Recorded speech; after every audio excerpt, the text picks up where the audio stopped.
রাত 12টার পর বিটি রোডের উপর ব্যারাকপুর বিএন বসু হসপিটালের সামনে 3 যুবক শূন্যে 3 রাউন্ড গুলি চালায় বলেই খবর পায় পুলিশ।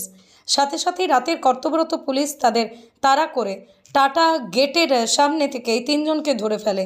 এই 3 যুবক খড়দহের বাসিন্দা, নাম আরমান আনসারি, বিশ্বজিৎ তেওয়ারি, শাহরাবাজ আনসারি।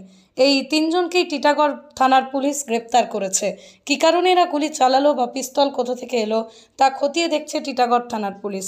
তবে যে এলাকায় গুলি চালিয়েছে তার কাছেই রয়েছে পুলিশ কোয়ার্টার। এদের আজ ব্যারাকপুর আদালতে পাঠানো হবে।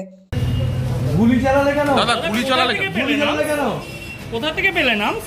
আইনের লোক গুলি চালালে কেন? কোথা থেকে আর্মস পেলেন? আর্মস পেলে কোথা থেকে দাদা?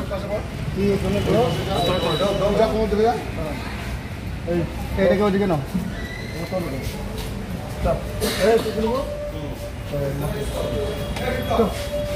লক করে দেবে, লক করে দেবে।